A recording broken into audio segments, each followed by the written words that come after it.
Sejam bem-vindos, meus irmãos, a mais um dia de meditação do Evangelho aqui no Palavra Encarnada. Hoje, dia 20 de março, sábado, vamos meditar o Evangelho que se encontra no livro de São João, capítulo 7, versículos 40 ao 53. Vamos chamar a presença do Espírito Santo para que seja Ele a conduzir a nossa meditação e realmente revelar aquilo que o Senhor quer que tenhamos o entendimento e a aceitação dessa palavra de salvação em nossas vidas. Estamos reunidos em nome do Pai, do Filho e do Espírito Santo. Amém. Vinde, Espírito Santo, enchei os corações dos vossos fiéis e acendei neles o fogo do vosso amor. Enviai, Senhor, o vosso Espírito, e tudo será criado, e renovareis a face da terra. Oremos. Ó Deus, que instruístes os corações dos vossos fiéis com a luz do Espírito Santo, fazei que apreciemos retamente todas as coisas, segundo o mesmo Espírito, e gozemos sempre de suas consolações. Por Cristo, Senhor nosso. Amém. O Evangelho de hoje diz: Naquele tempo, ao ouvirem as palavras de Jesus, algumas pessoas da multidão diziam: Este é verdadeiramente o profeta.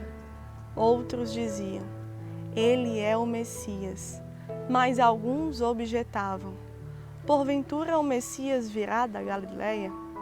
Não diz a Escritura que o Messias será da descendência de Davi e virá de Belém, povoado de onde era Davi? Assim, houve divisão no meio do povo por causa de Jesus. Alguns queriam prendê-lo, mas ninguém pôs as mãos nele. Então os guardas do templo voltaram para os sumos sacerdotes e os fariseus, e estes lhes perguntaram: Por que não o trouxestes? Os guardas responderam: Ninguém jamais falou como este homem. Então os fariseus disseram-lhes: Também vós vos deixastes enganar? Por acaso algum dos chefes ou dos fariseus acreditou nele? Mas esta gente que não conhece a lei é maldita. Nicodemos, porém, um dos fariseus, aquele que se tinha encontrado com Jesus anteriormente, disse: Será que a nossa lei julga alguém antes de o ouvir e saber o que ele fez? Eles responderam: Também tu és Galileu, porventura? Vai estudar e verás que da Galileia não surge profeta. E cada um voltou para a sua casa.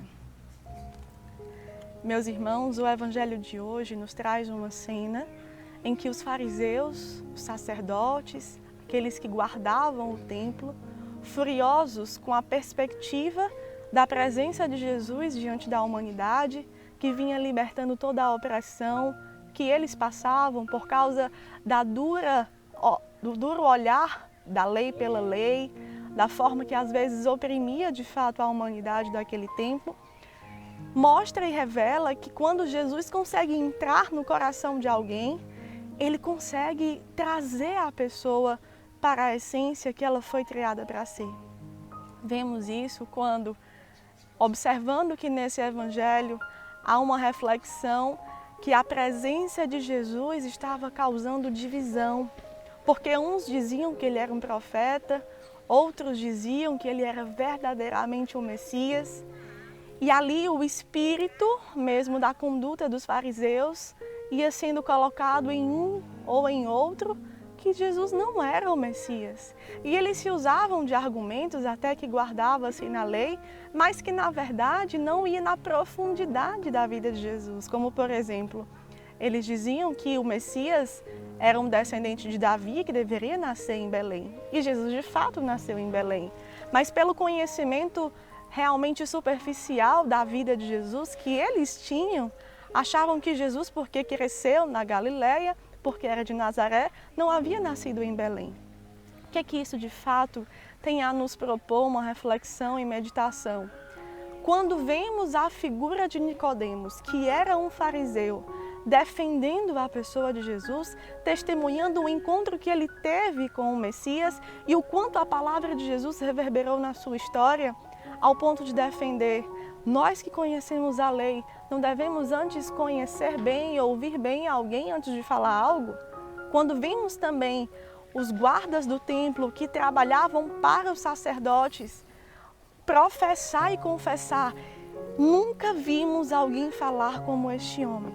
Nós vemos pessoas que estavam de um lado, digamos assim, realmente se curvando para a mensagem que Jesus queria deixar na humanidade.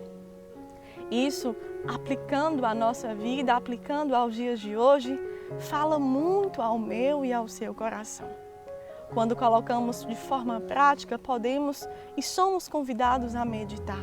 Por exemplo, vocês, nossos amados irmãos acolhidos, quando vocês estão perseverando, essa motivação de perseverança é porque vocês se encontraram com a pessoa de Jesus e brota no coração de vocês uma liberdade, uma felicidade e uma gratidão por tudo que o Mestre já fez e revelou, pelo encontro pessoal com os sentimentos do coração de Cristo, que trouxe a vocês um semblante novo, um coração mais manso, um coração mais humilde.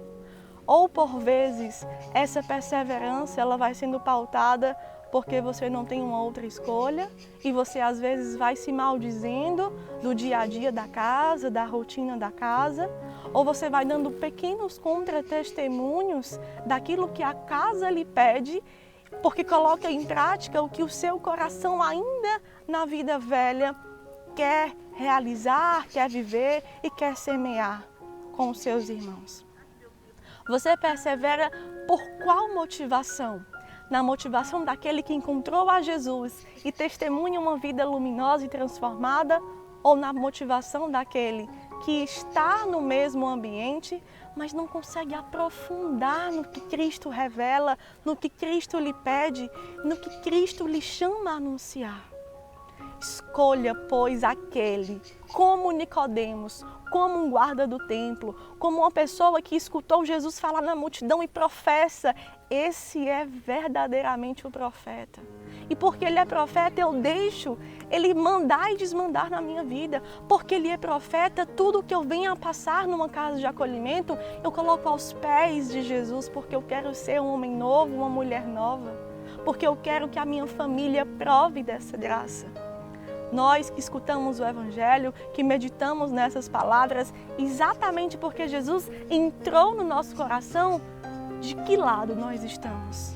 Dos fariseus, que tudo querem criticar, que tudo acham um motivo para não aprofundar, para não deixar os valores de Cristo mudar e transformar a nossa vida em uma obra luminosa que deixa rastros de um cheiro que vive e semeia o Evangelho?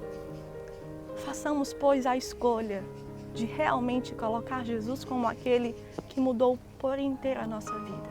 E porque mudou a nossa vida, nós testemunhamos com alegria, com gratidão, com verdadeiro louvor concreto em obras de misericórdia, em obras que socorrem os mais frágeis, os mais fracos, os mais pobres, porque encontramos nisso também um caminho de salvação. Que Nossa Senhora possa interceder por nós nessa meta, que assim nós possamos colocar dentro de nós todos os valores que geram a cultura do encontro para verdadeiramente dizermos que Ele é um profeta, que Ele mudou as nossas vidas, que Ele é o Messias e por isso vamos com Ele até o fim. Ave Maria, cheia de graça, o Senhor é convosco. Bendita sois vós entre as mulheres, bendito é o fruto do vosso ventre, Jesus. Santa Maria, Mãe de Deus, rogai por nós, pecadores, agora e na hora de nossa morte. Amém. Permaneceremos reunidos em nome do Pai, do Filho e do Espírito Santo. Amém. Deus nos abençoe.